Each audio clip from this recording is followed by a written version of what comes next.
we are living in an artificially induced state of consciousness that resembles sleep. The poor and the underclass are growing. Racial justice and human rights are non-existent. We have been lulled into a trance. They have made us indifferent to ourselves, to others.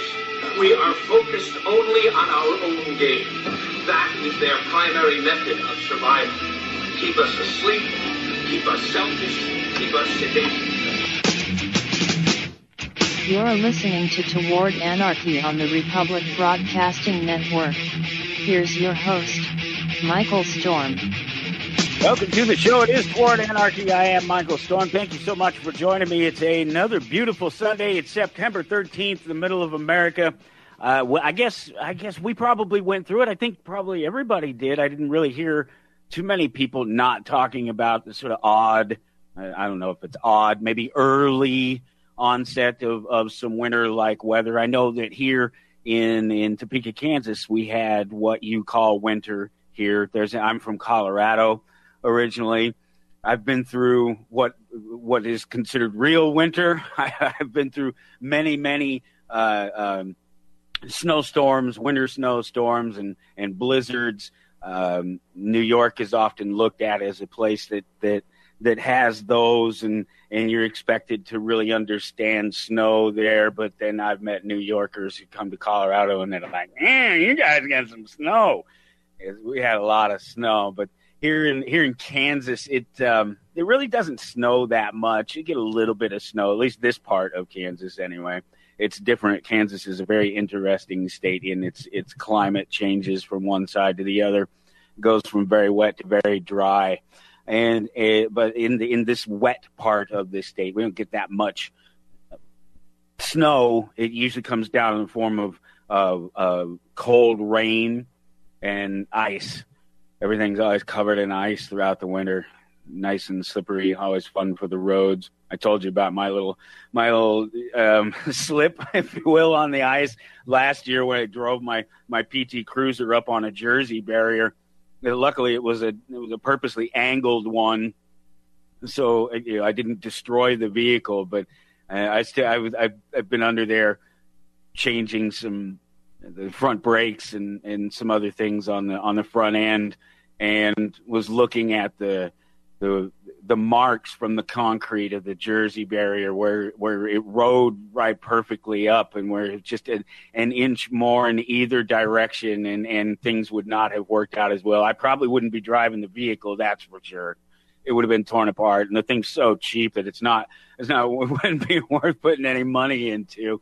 But so everybody had a little bit of weird weather. I guess they were talking about snow in Colorado, and that's nothing weird about it. It's just everybody has it. Everything is something now. Everything has to be a thing.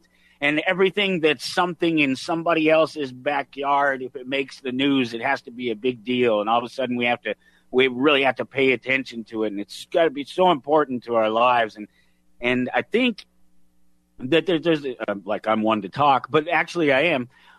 There's a lot of people that need to turn off the input. Now, you hear me talk about myself getting a lot of input, but the input that I tend to get isn't necessarily, it's certainly not overtly politically or socially driven, at least not outside of anything I would select. Something that I would find that I would think would be socially or politically abhorrent to me, I wouldn't watch it in the first place. So it's sort of creating my own little world and watching the things that I think would be interesting. And so, yeah, I can spend a lot of time just entertaining myself, but I don't spend really any time finding out anybody else's opinion about things. The news isn't brought to me. I go out and seek what I think is important. I'm not just waiting for it to show up in my feed. I'm not just waiting for it to show up in the newscast. If there's something going on, I go out and I look for it, and I find the information, and I study. I necessarily try to avoid other people's opinions about the world. And there's a reason for that, because they don't necessarily think like I do, of course. So their opinion of it isn't going to necessarily be the same. I won't place the same value judgments on it. That's certainly one thing. But I avoid trying to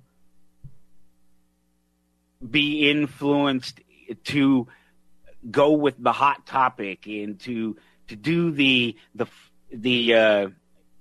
just jump on the bandwagon.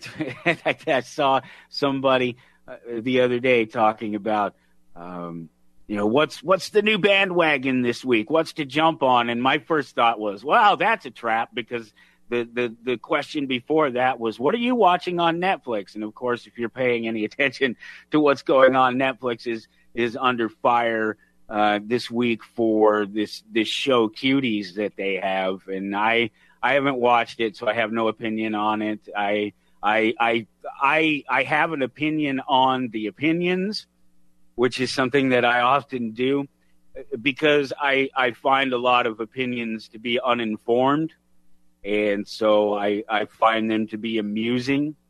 And in the case of this show, they're uninformed because they haven't watched it on any side of it. I imagine in a lot of these cases. And so they're talking about it and defending it or attacking it is moot. The point is moot because they have no idea what it is. They've never actually seen it. They're just standing on some sort of dogmatic idea because their friend said, or the news source said. It's been very much the news source. As I've watched the stories on this, it is very much right down the political left and right paradigm on it. The people who are mad it's Fox News, it's right wing, what you would consider right wing, independent journalists, Christians. It's all of those people that you would expect to hate anything artistic, anything potentially sexual, and God forbid it be questionably sexual in some form of sex that they don't approve of. And on the same side, I'm not being judgmental about any of this. I'm stating fact. On the same side, on the other side, completely exactly where you expect them to be is all the people defending it. And I have no opinion on the show itself, and I won't take it out on Netflix. I will tell you this, that if it's being aired on TV, then it's not pornographic. It's not illegally pornographic. Let me redefine that. Even though there's some quote about it being legally child pornography or something like that, and that is true not because of apparently these couple of scenes that don't show anything but are relatively provocative. This is true of shows that are on regular TV. What they're talking about is true of stuff that you can watch on like TLC, on regular cable TV. It's the objectification. What people see is the sexualization, objectification of young children, young females. There seems to be a double standard, let's face it. When it's done to the boys, it's not as big a deal. When it's done to the girls, it becomes a much bigger deal. That's why I think the whole thing is kind of funny, and I sit back because there's one side of the group that likes to holler at the other group about social justice warrior causes and things like that. And I find all the sexual things that happen to offend the right to be on that side of things. There are few things that they do that too, that they get behind, but that seems to be one of them. And so it's kind of funny to sit from the position that I always try to take, that neutral position, the position of understanding and not participating in any of it. So it's not like I'm glorifying or justifying any of it at all. I'm trying to make anyone who who wants to consider themselves informed and wants to be a part of the zeitgeist, wants to drop their opinion in on the way things are going, that if they do so, that they admittedly do it from a standpoint of knowledge, or at least as I'm doing, from a complete standpoint of ignorance, and standing on what I always stand on, and that's when we talk about crimes, when we talk about violating people, and these, you cross some lines, you get some iffy spaces when you start talking about age and things like that, where people who would normally are understanding about choice and things like that, at some point they start creating arbitrary ages at what this cutoff is. And if you watch the conversations, if you listen to these conversations, it's a range of ages. It's anywhere from the sort of quote unquote legal age of 18 or whatever, all the way down to 13 and ages. So there's this wide range of people who are saying, well, you can make your decisions for yourself about certain things, but you can only do it up to a certain age. And then it's, somebody else has to make those decisions for you, presumably a guardian. But what they'll set aside is this idea of a thought crime versus an actual crime. People's thoughts and feelings about something versus somebody actually being abused, somebody who is actually hurt and harmed by something. And if we can't separate these things, we'll never have any legitimate, honest conversations about any of these social points that become political points that the state uses to violate everybody, whether you agree with those positions or not. These things like abortion, these things about protecting people from their environment and from reality, and at what age they should be protected and when it should start. And these that's just the tip of the iceberg when it comes to all of these things that eventually they're social questions that small groups of people use to push a political agenda, and the political agenda becomes a law, and all of a sudden the law is enforced, and all the excuses are used to enforce the law every single step of the way. This is what's true of all of these things that become a law, and why it should be questioned, why there should be laws about anything really written down, as opposed to an understanding that there are natural consequences for your actions. And somebody was arguing with me about natural law, saying that it's not a real thing, that it's not a scientific testable thing, that there's nothing natural about law. And this argument is absolutely incorrect, because natural law is the consequences of the results of your actions in the world, and particularly in relation to other people and the things that are not your property. Whether it's their property or not, it's not your property. Natural law is about real world consequences for your actions. It's a real measurable thing in the world. And here's the reality of it. If you violate other people and their things, you can be killed for it. And you should pay for it if you do it. If you're an honest person who accidentally violates somebody's property, damages it, and you should make up for it. You should make good on it. You should pay for it. You should replace it. And it should be based on the market, and it should be based on the desires of the individual and the needs of the individual that you damaged. And it should be based on arbitrary political opinion about a third party who says that that's damaging, that behavior is damaging, or that action is damaging, when the action doesn't actually really damage something. Like the action of creating a piece of art and somebody's offended by it. This ridiculous notion that you can be offended by somebody else's opinion, by somebody else's art, by somebody else's, anything other than when it becomes a political reality that is being forced upon you. And I guess that's my tirade about this whole thing, because I just ask for some objective. It just doesn't pay to be a reasonable individual in a world of extremes. Most of us just want to be left alone and to just go about doing our thing.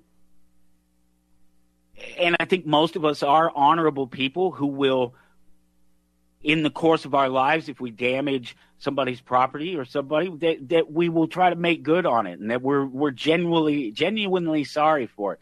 But that's taken away. It's taken away when it becomes a law, when it becomes a mandate, when it becomes enforced by social opinion turned political. And that's a lot about what we have conversations about on the show every week. And it'll be a little bit about this week. I haven't mentioned it, but I do have a guest today. As I promised last week, I wasn't 100% sure, but I was right there. We were talking and we knew it was going to work, and I hadn't heard anything negative. He would be here today, and he is. Keith Smith from the Surgery Center of Oklahoma. He'll be joining us about 15 minutes or so. We'll jump into a conversation with him about the free market and medical services, and really what the question of what will healthcare services look like in the absence of the state. In anarchy, what will healthcare providers do to make their services available to people on the market at the best price? Well, those are your answers, aren't they? Make them available on the market at the best price. Be open about it. These are the things that we will jump into and we'll talk about. If you're familiar with the Surgery Center of Oklahoma, if you've heard that name before, you may have heard it here on the show. We had James Donovan, the director of the Free Market Medical Association, on the show, and he had talked about Dr. Smith and about the Surgery Center of Oklahoma, and it was and I already knew of it. I've been following both of the groups for some time now, having seen it was something in social media. People have been about it this week of just hating on the social media, hating. They're always hating on it, and I want to remind you that you're in control of it. You can control it, but it's getting ready to change. And so I think that we have to be real careful. Coming up October 1st, there's a bunch of changes across at least Facebook anyway. And let's face it, when we're talking about the biggest social media in terms of, I think it's impact, really. Twitter is different because it's just such a short form. Facebook isn't limited to it, although people still fall into just the short sentence and the short shot at a point. Actually, it's very rarely a point. That's part of the problem with it. But one of the things is that I've watched it over the week. They're going to change the interface, and they've done that. It's been around for a while. You've been able to use it. But one of the other things is that they're changing the way that they respond to. It's more like, we've talked about it before, it's going to be more like that social score model, where the way people respond to the things that you post are actually going to affect you. It has before. There are people, I've had short bans, never like 30 days or anything like that. I've had short ban where I haven't been able to post something for 24 hours because I repeated the lyrics to a song and it used a bad word. And the only other time was a period where there was just a message that appeared that said, "You're in trouble if you do this again." And it was related to me actually directly saying something to someone. And that's something that I usually don't do. I purposely will leave out the individual's name I'm responding to and try to not make it about individuals, and try to make it about topics and subjects and things, and not try to attack individuals. But sometimes I'm like, oh yeah, and I forget and don't delete the name, because a lot of the responses, if you click reply, it just automatically puts their name up in there so that they know. It tags them and says, hey, this person responded to you and wants your opinion on something. The whole thing is that it's going to take an extra effort. I know I appreciate your time, as I always do every week. But it's going to. I need 2 more seconds of your time to make sure you do the like, the share, the follow, and the subscribe, because it's going to become more important, certainly across Facebook as we go along. Dr. Keith Smith is coming up in just about 5 minutes right here on Toward Anarchy. Stick around. You're listening to Toward Anarchy with Michael Storm. TowardAnarchy.com. It is September 13th. That's what you're looking for. If you have to dive into the archive, just click the archive button and look for September 13th. You'll see Dr. Keith Smith, head of the Surgery Center of Oklahoma. He's joining me for a conversation today. We're going to talk about free markets and about the Surgery Center's open pricing model. We'll talk about medical and healthcare services, what they would be like in a true free market if there wasn't a state involved meddling around, mixing things up. As always, I've shared the links for you. You can follow the Surgery Center of Oklahoma on Facebook, as well as visit the website. And you can shop for medical needs there as well. We'll talk about that. And as always, that's always up there at TowardAnarchy.com. It's September 13th you're looking for. And this was a conversation that has to keep being had, because as we get further and further along, certainly myself in age, things like medical concerns become more important. As someone who, like myself, I've been self-employed most of my life in one form or another. I don't necessarily have the most stable health care, insurance and things like that to cover me for expenses when things come up. And it's actually possible to go out there into the free market and shop for the medical services that you need. There are real providers like Dr. Keith Smith. So I really appreciate you taking the time out to join me. It's fantastic to get a chance to talk to you. I think that what you do is really amazing work, and I think it's something that everyone gets and understands as soon as they hear about it and realize that you and people like you are out there with services like this. Well, thanks for having me. Yeah, and hopefully everybody will copy us and start assuming the role of, the non-price gouger and embrace the concept of mutually beneficial exchange that's been absent in this industry for so long.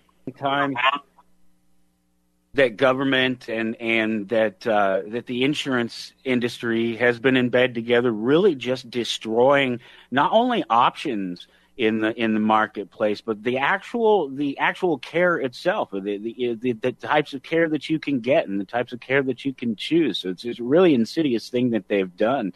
So yeah, I do. I hope people hear about this. They copy the model across the board. Absolutely.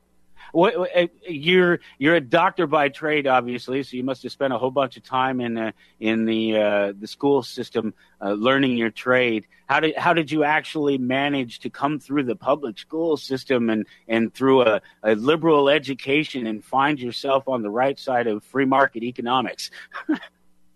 Well, it's kind of funny. I was actually raised in a home where both my parents were middle to left wing teachers, Okay. but they were both very open minded, and were actually able, as many people are not, to entertain the idea that some thought that they hold is not valid. And so when it became very clear that the Soviet Union was a disaster, as hard as that was for my parents to believe, they decided to travel to Russia. This was in the 70s, and they wanted to see, is this as bad as people are saying it is? And, of course, they were completely transformed by what they saw. And when they returned, they were just very different people that got interested in the market process and, why do we live like we do here and they, live like they do there. So they began to have a lot of questions. And so, the latter part of my upbringing was in a home full of questions. And so I think I've always thought the golden rule was a good idea. I've always thought mutually beneficial exchange made sense. I've always thought that any sort of coercion or threat of violence that was part of any exchange was just inherently wrong. And I started reading, and my parents, started reading, and we kind of went on this ideological journey together. They would both agree with me if I said that I went farther than they did. I think they went as far as they could. And then now I consider myself probably very much on the same page with you and your listeners, where any exchange that's not voluntary, it's immoral or unethical. So I made that trip. There were, writers and authors along the way that had extreme influence. I think for my disgust and complete distrust of the state, I owe that to Joe Sobran and Lou Rockwell. And then Ayn Rand and Murray Rothbard, Butler Schaefer, and some others really nailed some boards down hard that were otherwise, left. I had some inconsistencies. I think that they helped me iron out, and I have to tell you, I still wonder if I harbor inconsistencies that have to be evaluated from time to time. But those are the influences, and that was kind of my process. That's a good thing that that the process is not over. You're still questioning some of the things that you might come across, and that's probably a good thing as a care provider. You might find yourself maybe one step more emotionally toward solving a problem with being caring and wanting people to get the care and the help that they need. It seems that a lot of times that can lend to this idea of an altruism that doesn't really exist when you're talking about using the force, the coercion of the state to create that altruism. It has to exist. It has to really exist to be altruism. It can't be forced through the state. So, yeah, I agree. Hunter Hastings, one of the great entrepreneurs and advocates of liberty of our time, is started a business or economics for business program through the Mises Institute, and he's made clear that there are many different types of profit, not just that which appears on a balance sheet, but that the psychic profit that many times fuels the entrepreneur, or that which someone receives through an act of kindness that doesn't improve their balance sheet. There are many different kinds of ways for human beings to achieve satisfaction and decrease dissatisfaction. Everyone's different, and that's the true source of any sort of altruism that exists. That's great. There seems to be this weird disconnect with people that I wish I knew where exactly it was, because one of the things that I like to say is that this voluntarism, anarchy, libertarianism, it doesn't require a lot of study necessary. Maybe if you come from a background where you actually have to relearn some of the basics. This is the disconnect that came to my mind when you were talking about parents raising you and you working on it together. This is the disconnect with that I see. As children, we are actually taught very libertarian ideas about the way we're supposed to handle ourselves in the world. We're told to mind our own business. We're told to keep our hands to ourselves and keep our hands off of other people's stuff. And somewhere along that way, at about the age of 13 or something, I don't know what it is, the influence of politics, of school, of friends, of life in general, not enough influence of continued reinforcement of those basic ideas of keep your hands to yourself, keep your mouth, mind your own business, those kind of things, get lost somewhere along the way and replaced with this idea that we are all in this thing together and that we all have to share everything and that we all have to go out and vote and participate and that it doesn't work if we're not all in it together. And it's a weird disconnect from reality from what I see. Yeah, and I tell people all the time, we're all libertarians just for ourselves. It's all those other people that can't be trusted with freedom and liberty. It's certainly not me. So I think we're all basically libertarians, and somebody who's not, they just don't, they're not acknowledging their true nature, that property rights, particularly their property, that actually matters to them. And I think that when everybody realizes that, we're all libertarians, it's just the difference is the extent to which we're willing to trust others with their freedom and allow them to bear the consequences for their bad decisions rather than weaponize the nanny state to make sure none of us trips and falls in a mud puddle. That's the do-gooder mentality that Rothbard says really grew out of the Puritans and out of Prohibition. That sort of do-gooder nanny state is something I think people should acknowledge and we should all openly grapple with. Yes, and it's interesting that you say it that way in the Rothbard sense like that, because he's pointing, I think, when he's talking about that, I think he's pointing in particular to the hypocrisy of the right many times in the things that they claim that they support, but then yet will use government to they're the first ones to say stay out of my bedroom, and the first ones to try to use government to force people not to have the type of relationship that they want to have. That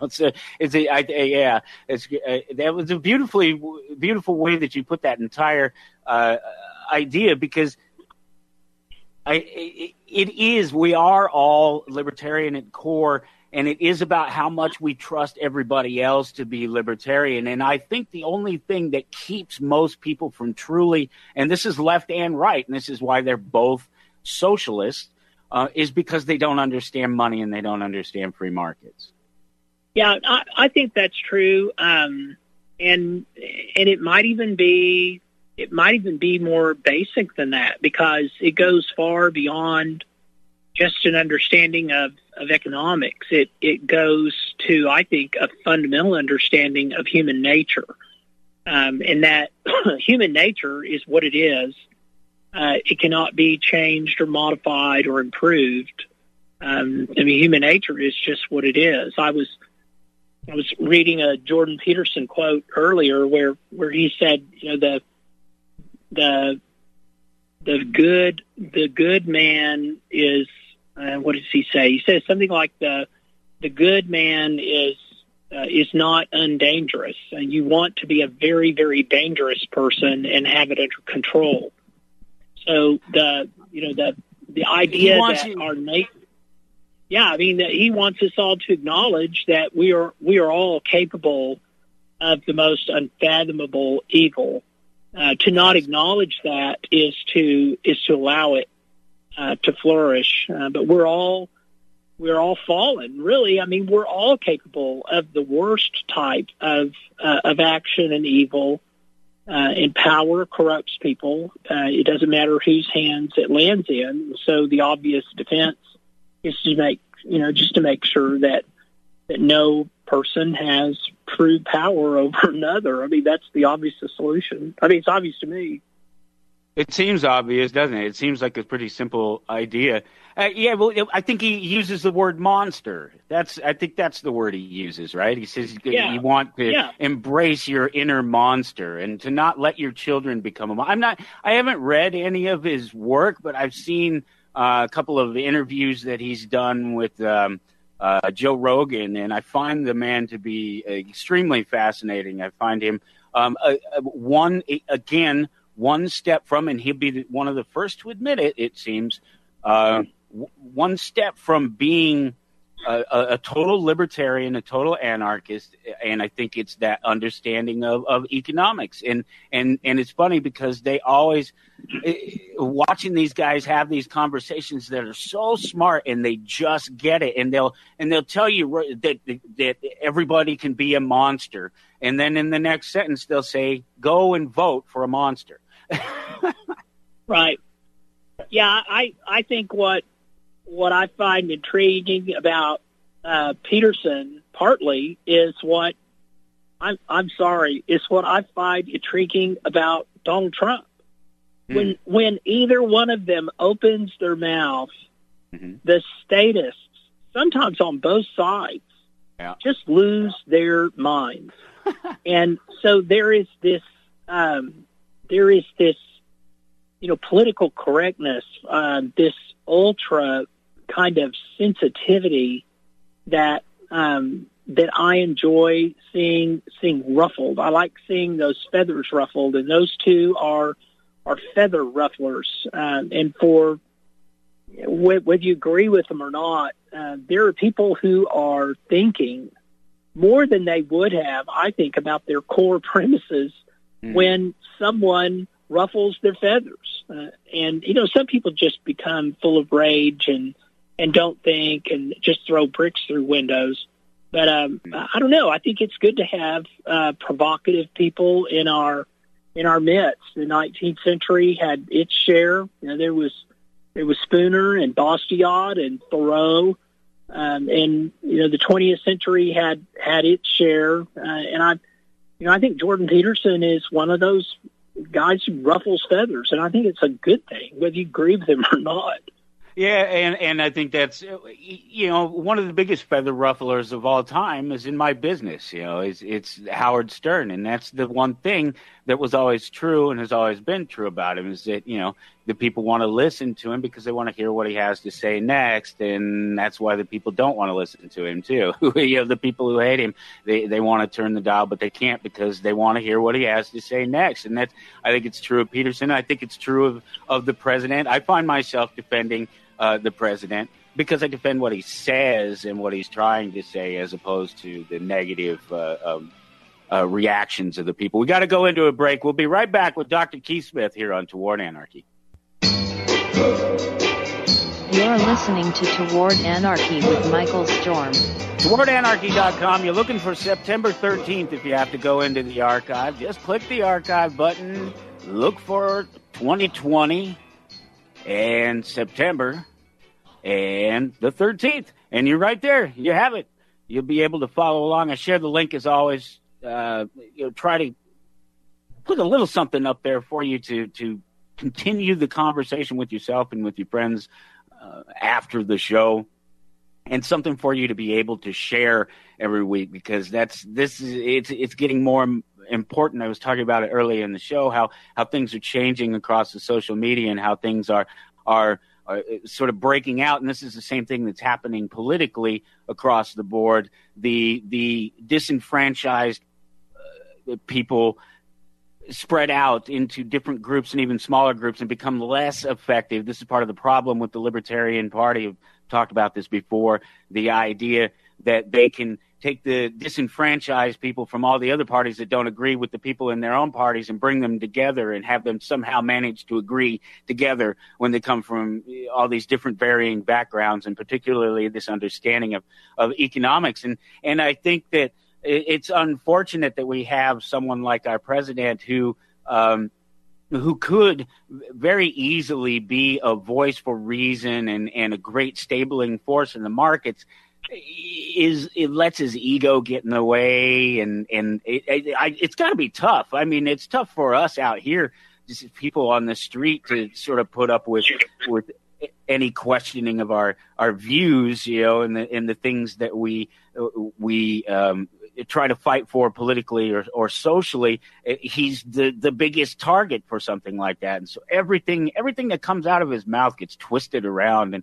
And the same thing happens to Jordan Peterson. It happens to anybody who tries to ever be reasonable. And man, they're really in trouble if they have actual trouble speaking. And the president definitely does that sometimes.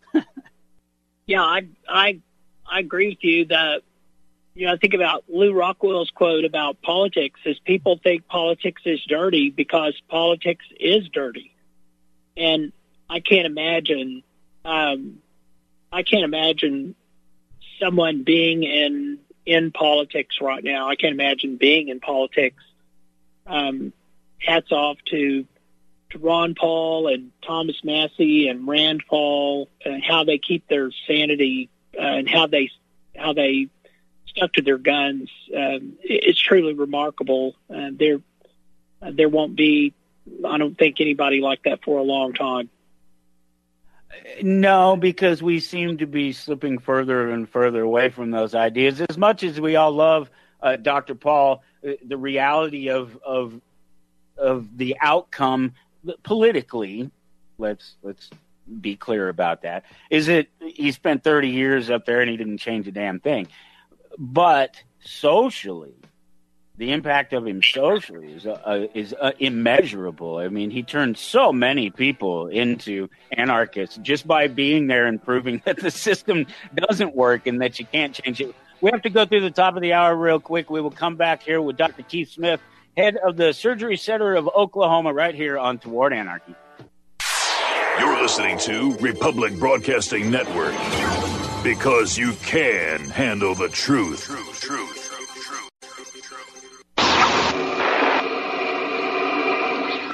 We are living in an artificially induced state of consciousness that resembles sleep. The poor and the underclass are growing. Racial justice and human rights are non-existent. We have been lulled into a trance. They have made us indifferent to ourselves, to others. We are focused only on our own gain. That is their primary method of survival. Keep us asleep, keep us selfish, keep us sedated. You're listening to Toward Anarchy on the Republic Broadcasting Network. Here's your host, Michael Storm. Okay, off we go into hour number 2, towardanarchy.com. If you want to follow along, look for September 13th. I'm talking to Dr. Keith Smith.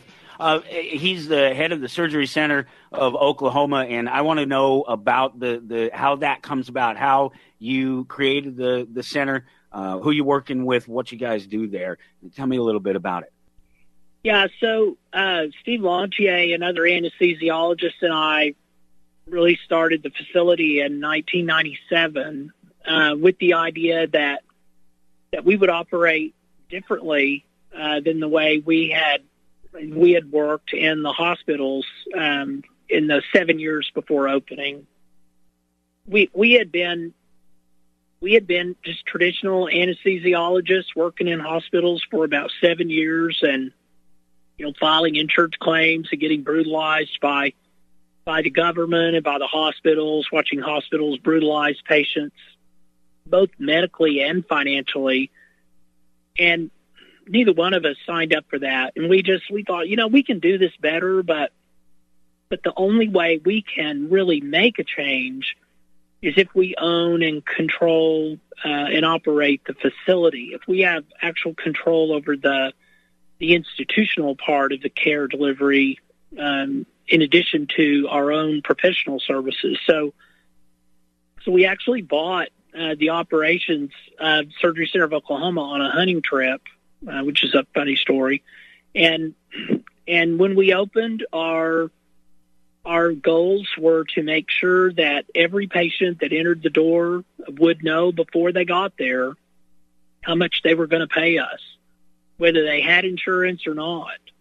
And we also, one of our other goals was to never, ever accept any money from the government. We still have never taken a dime of money from Medicare or Medicaid and do not intend to. Philosophically, we had both come to the conclusion that that to accept money from the federal government was to be the recipient of stolen property. And I'd actually stopped filing Medicare claims in 1993, 3 years into practice, when I finally came to that realization. And when one day I just realized, if I file a Medicare claim, I'm taking money out of the wallet of my neighbor for the benefit of care I delivered to someone across town he doesn't know, who can probably afford my service. So I just was not going to do it anymore. So I just quit filing claims, quit taking their money. And when we opened the surgery center, we decided we would not be the beneficiaries of a robbery.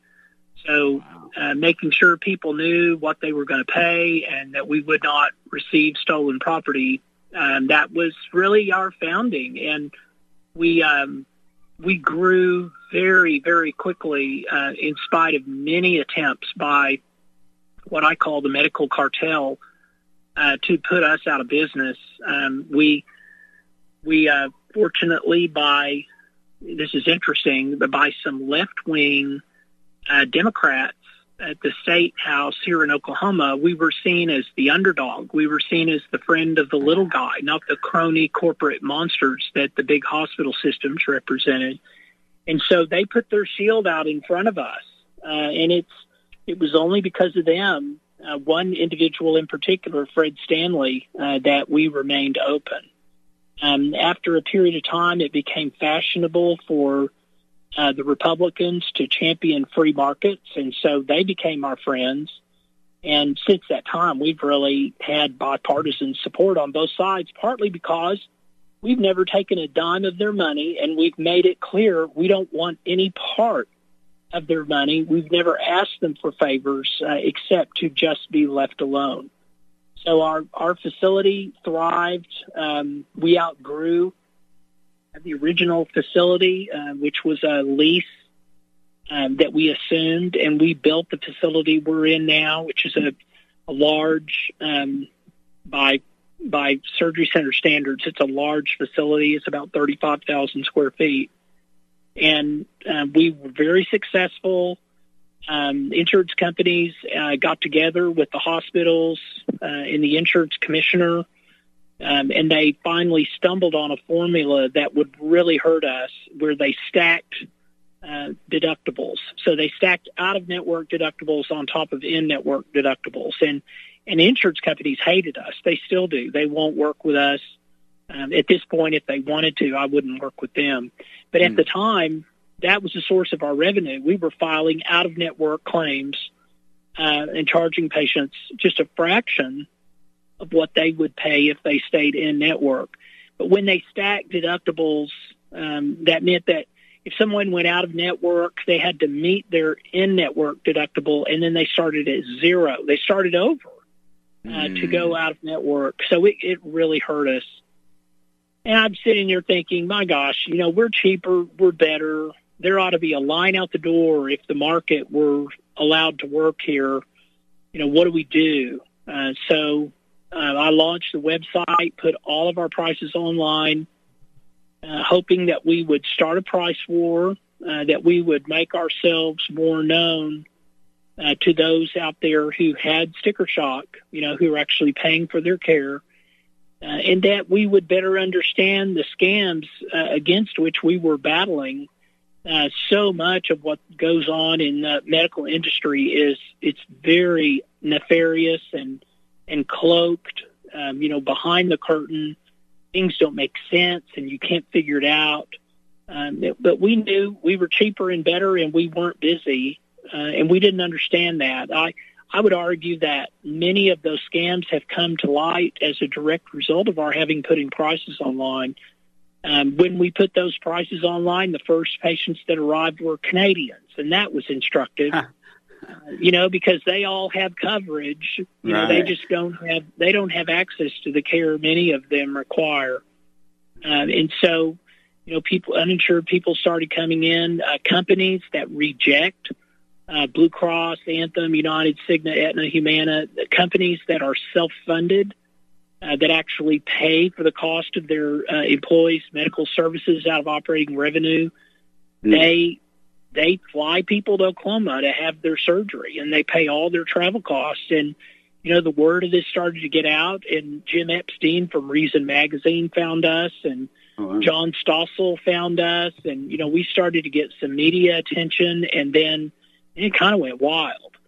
So I wasn't just all about, having a lot of business and making a lot of money. We really wanted to change things.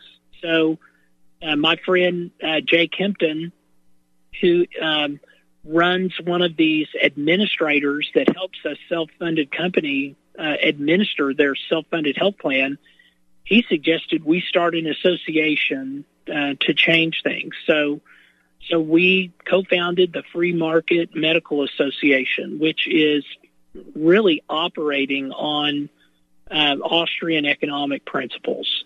We've had Bob Murphy and Yuri Maltsev and Jeff Deist speak at our conferences, and it's very Miesian. We had Peter Klein this year. So it's been really an instructive ride. I continue to learn. I continue to realize how much I don't know. It's personally been gratifying to see price gouging hospitals have to step up and match our price in order to keep someone from traveling to Oklahoma. And we're watching the market. We're watching the market at work. Uh-oh. Did we lose him? No, I'm here. Oh, okay. For a second there, you dropped out. You're right in the middle of a word. Yeah, we're watching the market. The market work. We're watching. Okay. These price gouging hospitals have to match our pricing, and it's very exciting. It's been a lot of fun. Well, yeah, I mean, you're really changing the way things are done, and that anybody who's been through this, and I think a lot of people have, who've been through any medical procedure at all and had to deal with the insurance companies in any way, shape, or form, as understands this basic concept that things are just completely messed up. It's no wonder that they found a way to try to beat you down, because as happens when you turn to the market makes the decisions. The market goes where it needs to go. It just flows. It's like water. It goes where it best needs to be served, and people will flock to the thing that serves them best and serves them at the best price.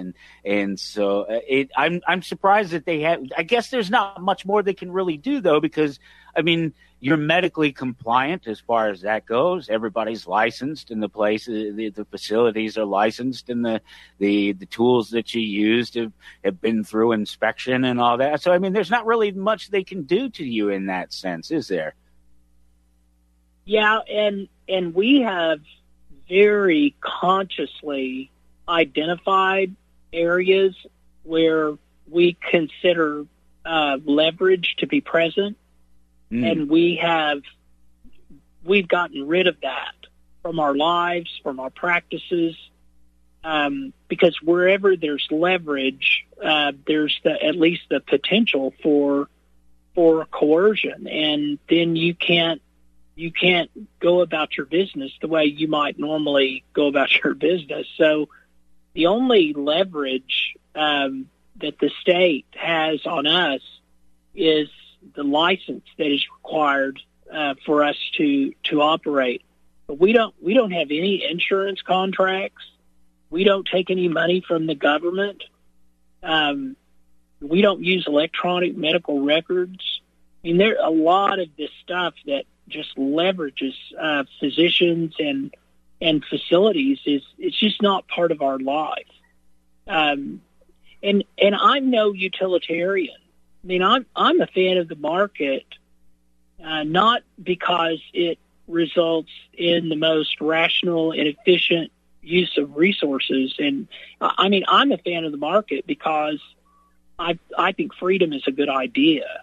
And whether that it is more rational and efficient is a bonus. But we think that just doing doing business with everyone, whether it's a vendor or a patient, whether it's a self-funded company as a proxy buyer for patients.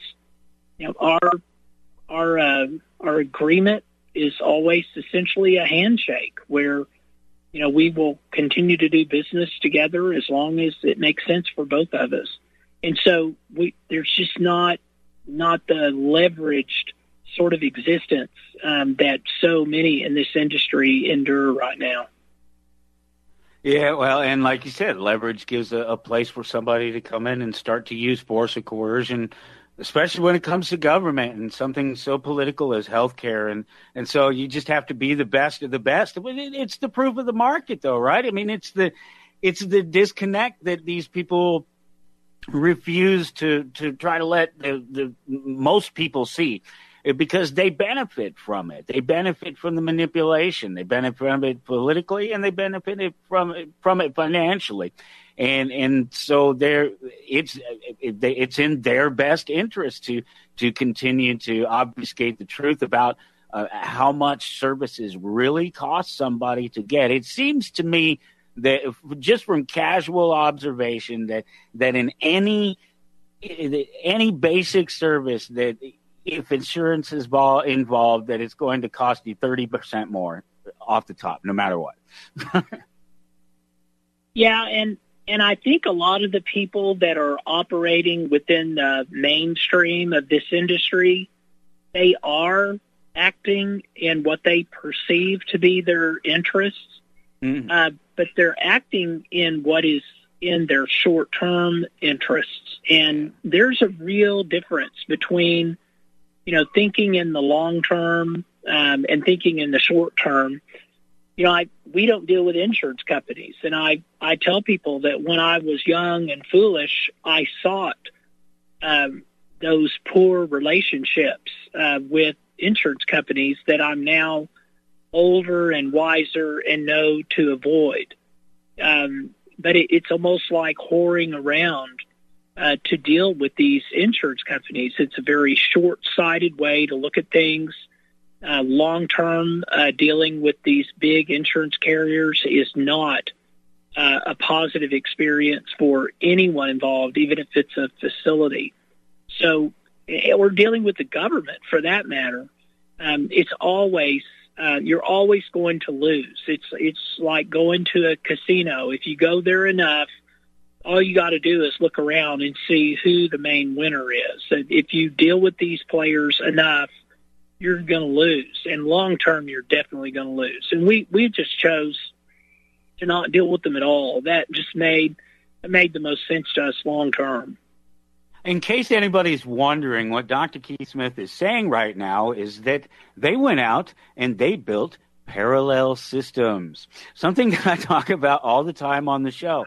You have some options. You can do a number of things to fight back. You can sit there and you can complain and do nothing. You can vote, which is ostensibly doing nothing, or you can get out there and you can build parallel systems. You can lend credence to, give good ideas to the people around you that actually build up infrastructure, services, goods that the people have done like you have decided to do. We're not going to take handouts from government. We're not going to compromise our services by playing a game that doesn't need to be played.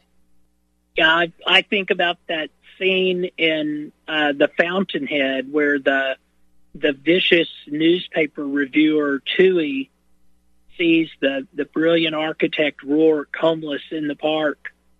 And Toohey has ruined Rourke's career, and he says, "Rourke, it's just you and me. Tell me, what do you think of me?" And Rourke said, "But I don't think of you." And that's kind of our relationship with Medicare or the federal government. I mean, there are so many facilities that have that gun to their head, and they have to kowtow to whatever that, Medicare and the coercive government, says. And our response was essentially to just sort of secede. So they're not even on our minds. We don't even think of them. They're not on my radar at all. But I'm here to tell you that 99% of the doctors walking around, Medicare is very much on their minds. And how do they navigate that horrible, ever-changing bureaucratic system and try to keep from running afoul of the regulators that would love to, even imprison physicians. There's an organization that every physician should join, the American Association of, or the Association of American Physicians and Surgeons. And they have done a good job. They've done a great job all through the years, unlike the AMA, of really acknowledging and even protecting physicians who've been threatened with and even have been jailed by Medicare. Because if you make a mistake on a Medicare claim, that is fraud until you go bankrupt proving otherwise. So people need to understand, I mean, Medicare's the one payer that I say has F-16s and tanks, and that's not a coincidence. They are a very coercive organization, and more physicians are opting out and leaving and seceding. It's very liberating. And this is a good thing. It's very liberating. Yeah. That's the right word to use. Yeah, We got to go into a quick break, and then we're going to come back, and we'll wrap it up here with Dr. Keith Smith on Toward Anarchy. This is Toward Anarchy on RBN with Michael Storm. I was about half convinced that at some point during the conversation I would say Dr. Kevin Smith. It was almost inevitable, but I didn't do it. I made it through, or we were almost done. As always, it has to come to an end. Dr. Keith Smith been my guest for the day. I've been talking about the Surgery Center of Oklahoma and free markets, and you guys are crazy anarchists over there. Clearly, you really have done everything that I talk about. What we really need to do, what we can do, the fact that we live in this reality of anarchy every day, in the sense, every second of every day, in that sense that mathematically you and I and us and we get along out here and do all of these things so much so that the influence of government is of no concern. It's, we don't even consider it when we do most things. And so that's the real reality. Now let's just make that a reality and get rid of the third party interference and all of these things that we do, especially when it comes to our individual selves and our things like our health care. Yeah, I really like your idea of parallel systems and alternatives. Jeff Deist has been talking from the Mises Institute about, all the various ways that we can actually secede. And one way is to take advantage of alternatives that are out there. One is to, turn off the television. One is to, make sure, children are not in government schools. There are just so many ways that you can really unplug from the tyrants and what they want us to see, and embrace and support and patronize parallel systems. And then the market goes to work because ultimately, the satisfaction of consumers is what determines whether an enterprise is alive or dead. And if the parallel choices are successful, then it becomes much more difficult for the cronies and the cartel to continue, just torturing the rest of us. Yeah, that's it. It's really proof of concept, isn't it? It's here it is. I'm not telling you that it's one way or the other. I'm showing you. It's right here in your face. Yeah, and we don't have any patients in our waiting room that have to be there because we're signed up on some plan or belong to some network. Mm-hmm. The patients that come to our facility want to be there. And so that's another bonus on our end. Every patient we see really wants to be there. And so they are a willing buyer, and we are a willing seller. And so it is it's a transaction before and after which there's smiles on everyone's face. So people notice that in our environment, that no one feels like they're coerced to be there. They have to be there. This is the facility or the doctor that my insurance company told me I had to see. When you take all of that stuff away, there's just a big sigh of relief. There's trust. There's satisfaction on all sides. That has to help with recovery too. I mean, have you guys looked at recovery of your happy, satisfied, willing patients versus the recovery of the industry patients? I bet there's a noticeable correlation. Well, since everyone that we operate on actually is paying for the service, there's no one that comes through that actually is requesting a procedure that is not appropriate. That's got to be nice. That's a huge thing, and there are some people out there who either want a procedure that's inappropriate, or their primary care doctor is an employee of a hospital system, and they make that recommendation because they get points that are racked up on this board called the RVU board, the Relative Value Unit board, and they maintain their own pay by making referrals like that, appropriate or not. So there's so much about the way things work. I tell patients, if your doctor works for a hospital, they don't work for you. That dilemma is there, whether people want to admit it or not. If a physician works for a medical system, a hospital, they don't actually work for the patient, or that physician is constantly faced with that dilemma. Do I do what's best for my employer, or do I do what's best for this patient? What a great spot to leave it. I hate to do it, but we're out of time. Dr. Keith Smith, thank you so much. I really appreciate your time. I will send you an email later and let you know about the archive and things like that. And I'd love to have you back again sometime. I really appreciate it. Thank you so much. Thanks for having me. You take care. We'll be right back. Anarchy.com. That's where to go if you want to catch up what we were talking about. Dr. Keith Smith, head of the Surgery Center of Oklahoma, was my guest, and what a great conversation. It's really fun. I really enjoy talking to people who spent some time doing something real and creating these things that we all talk about all the time, wanting to do to make a change and make things better, and to have a conversation with somebody who's done it and has done it in such a way that's it's really in your face. It's really just like a boom. You don't need government, you don't need insurance, you don't need anything but good service and people in the market who know that your service is available, and a chance to compete, a real chance to compete with the service. Whatever it is, if it's surgery to recycling, there was some conversation going around about plastic recycling and the fact that it doesn't really happen. And this is a problem that you can point to. I could do this with just about, I think probably just about anything. You say it's a problem, I could probably point to how government created it or made it worse.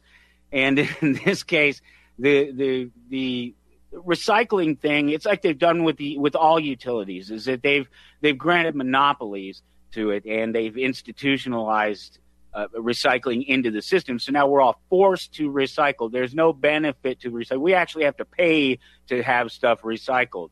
And instead of the way it used to be, I remember collecting cans as a kid and taking them over to King Soopers. That's a Kroger store, if you're not familiar with King Soopers specifically.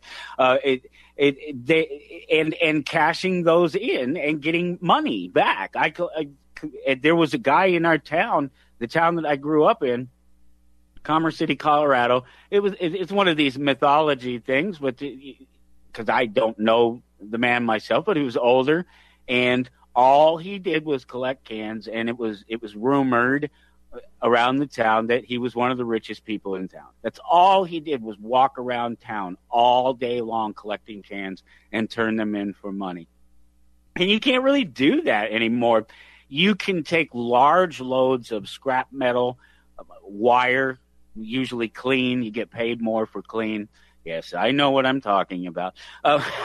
And take it and cash the stuff in and get some money for it. But that's bulk, large, heavy recycling, recycling of a car, things like that. The individual, it was pushed away from recycling by government, by its institutionalizing and monopolizing the process of and the reward for that existed for participating in recycling. We got a reward from it because we went out and collected the stuff, we turned it in, and made some money for it. And then the company that bought the stuff got a reward for it too, because they had the facilities, whatever, to clean it and melt it down and turn it into something else, whatever they did with it, convert it into paper, whatever it was that you were saving. Because we could do it with newspapers. We could save newspapers. We could save certain types of plastic. It depended on the little triangle on the bottom that come along later. But you could always do the paper and the bottles. Again, there were certain ones that were marked. Some of them you couldn't exchange. And cans. You could all of the cans, all the aluminum cans from the Pepsis and Coca-Colas and stuff that we all drank. And you could turn that in, and we made all kinds of money all the time. It was a thing. It was like, I don't have enough money to go to the skating rink. Oh boy, am I dating myself by talking about skating rinks? I'm already talking about recycling. That's something that doesn't exist in modern society. It's a can that you throw stuff into. It's not something that you participate in and get a reward for. And that's part of the market, and that's part of our psychology. It's part of our psyche. It's who we are. The doctor even mentioned something about it at one point, about receiving that reward for doing those things, for being altruistic, for actually creating something that replaces or brings light to a faulty idea or system within the system. It's a wonderful thing, and we should all practice it a little bit more. It's hard to do. It's really, really tough to do. You can spend an entire lifetime trying to come up with a way, especially if you're a sensitive person or a creative person, trying to find a way to affect the zeitgeist, to change things somehow, to contribute, and never really do it. Even it's this whole starving artist thing, right? You create all this beautiful, subjectively important works, and people don't realize what they have until it's gone. The art doesn't go up in value until you're dead, and then somebody goes, "Oh, yeah, that was an amazing thing he created. It's too bad he's not around to create those anymore." Oh, I miss him. It's a little bit late. Should have supported that artist while they were alive. Hint, hint. Go to towardanarchy.com, as well as the usuals under September 13th. Of course, I shared that you can follow along the Surgery Center of Oklahoma on Facebook, but you can go to the website as well. And there, Dr. Smith has a blog that he does, and he talks about all of these things. He talks about the medical industry, everything that we just talked about. He talks about that stuff in his blog. And also you can shop for the medical services that they offer there. And, of course, I shared some more links and things with you. San Francisco government buildings, they keep their gyms going and functioning while everybody else in San Francisco is shut down. All the facilities for anybody else, you or I, they've been forced to close because of COVID. And so we have yet another example of the authoritarians being exempt from the things that they enforce upon the rest of us, that they will force to comply. They're talking, the Michigan governor is talking about, we're not going back to normal until there's a vaccine. And then, of course, that means they're going to force you to get a vaccine. What does that mean? I mean, she's already very totalitarian and interesting. I guess maybe it's one of the places that you could throw a dart at on the map and land and successfully predict that it would go to hell. I mean, it's kind of a hellhole as it is if you're familiar with what's happened to the whole. Well, there's a lot of industrial places like that have fallen apart over the years, and places that used to have factories and places that used to have larger populations than they do now, and used to have richer populations than they do now, as cities spread out into towns and we had gentrification. And it's just a story of economics in a manipulated system. It's the story of economics, period. But when it comes to the manipulation, what you end up is you're getting longer periods, greater periods of social unrest and of destruction of the economy and of the things that are there over time. The manipulations, they stack, they add up on each other, and you just see an authoritarian presence, a gangster presence. It's so much more gangster-like, isn't it? Are we talking? If you talk about the East Coast, or you're talking about Cuomo, I mean, this guy's literally a gangster, right? Isn't he? I mean, the things that he's doing, and he's another one that they've caught out there without a mask on when he's telling everybody else they have to have a mask, and enforcing it, using police to enforce that opinion upon people. Wow, what a place we're in right now to consider across America, and to think with just everywhere you go, government is giving itself permission, and little groups of people that it prefers over the rest of us permission to do things. They've always done this, but it gets a little bit more noticeable with something like this. And to see so many people comply and not even think about it. I hear other people talking about people not wearing masks, but I don't see it. I'm not seeing it here where I'm at. And I should here. I'm in the middle of America. I'm in a place where people carry guns all day long. No problem. They don't generally give a rip about authority when they want them out of their bedroom and out of their lives and out of their pocketbooks. Isn't that supposed to be the general idea of who we are out here? That's the gun-toting, sort of crazy, lawless individuals. Well, I don't see it. I don't see anybody standing up for the idea of individual choice in these matters. And that would be how you would actually affect the property rights thing.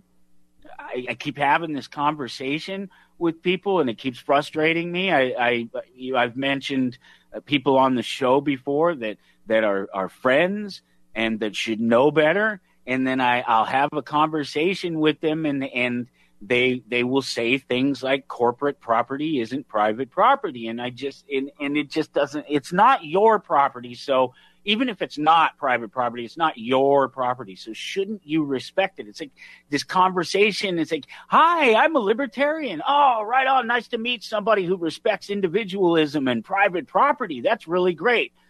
Well, there's no real private property because the government owns everything, and through taxation and deeds and corporations and they own everything. Well, yeah, you're right. Yeah, that's true. But you still respect the property of other people.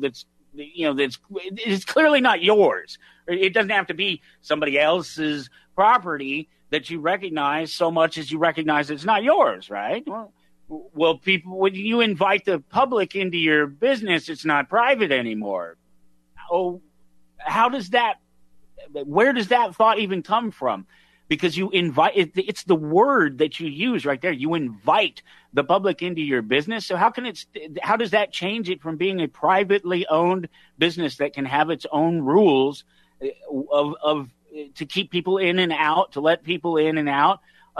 It's just not true. It's an invitation. You use the words yourself. We still recognize, again, that it's not our property, right? that the property could be subject to the rules of the people that own it, or at least not me, not my rules, not my opinions, not the things that I think are right, and that the invitation itself could be revoked at any time, that they can ask me to leave the properties. Why are we still having this conversation? Well, because they sell things that everybody needs, so they have to let people into the store. And so now all of a sudden this libertarian person that I'm talking to has gone right over to authoritarian. All of a sudden the idea of the right to refuse service to anyone that is my property, that I don't have to service you're free to come and go about my property, and I'm free to ask you to leave my property or invite you in as necessary. And now how all of a sudden does that not apply? How is it that arbitrarily somebody decides that on the property or the property itself, it contains something that everybody, Nixon quotes thing, that everybody needs? How is that possible? That doesn't compute to go from the idea that we respect individualism and we respect the private property. It's a corporation again. Well, that's not real people. That's something that's created by government.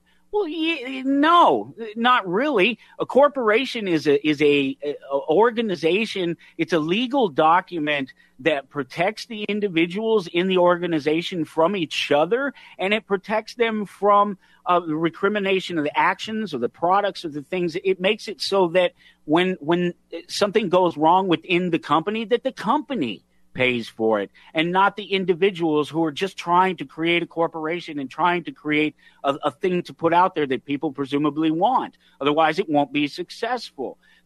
None of these arguments would change if you took the state away. There would still be corporations.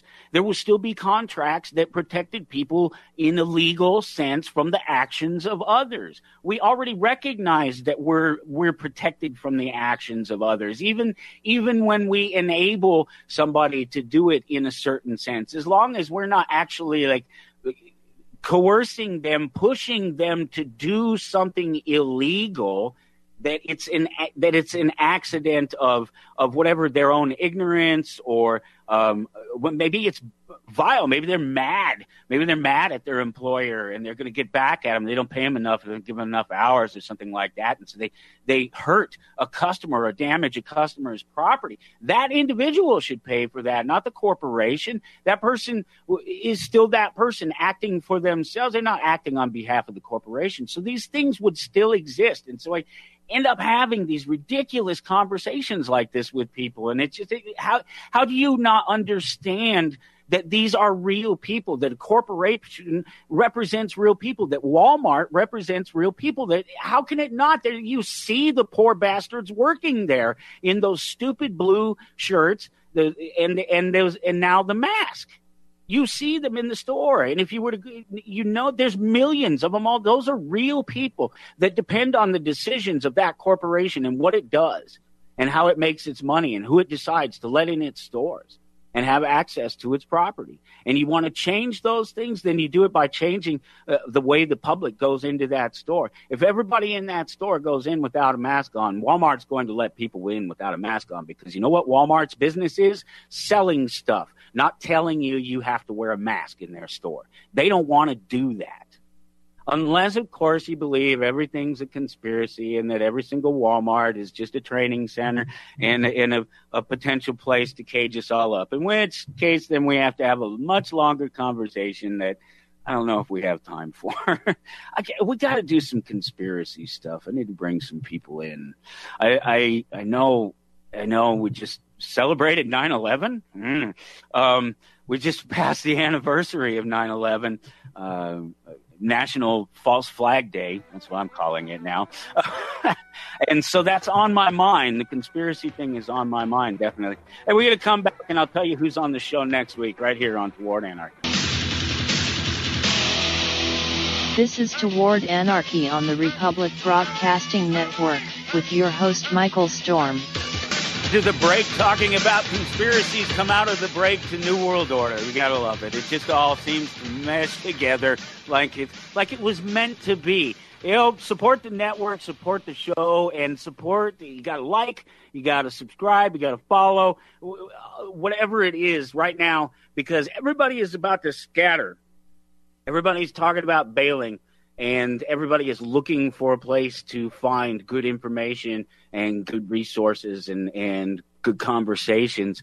And the network, RBN, this show, there's so many shows and there's so many people and they're talking about so many things, and everybody just we all just have this one common thread in mind, and that's that we're individuals doing and saying our thing, and we want to continue to be able to, and that comes, I think, with trying to continue to educate the young people coming up. Mostly it can be tough trying to educate older people.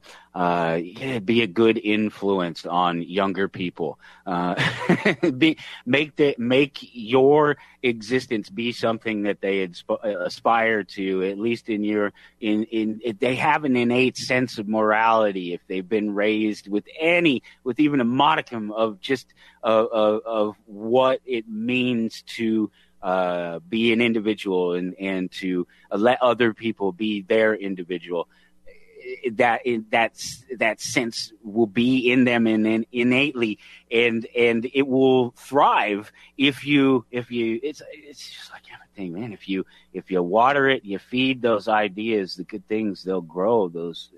It's all part of this synergy with accepting reality. And I think that's what it comes to when we talk about anarchy, when we talk about economics, when we talk about free markets, capitalism, individualism, all of these scary ism words.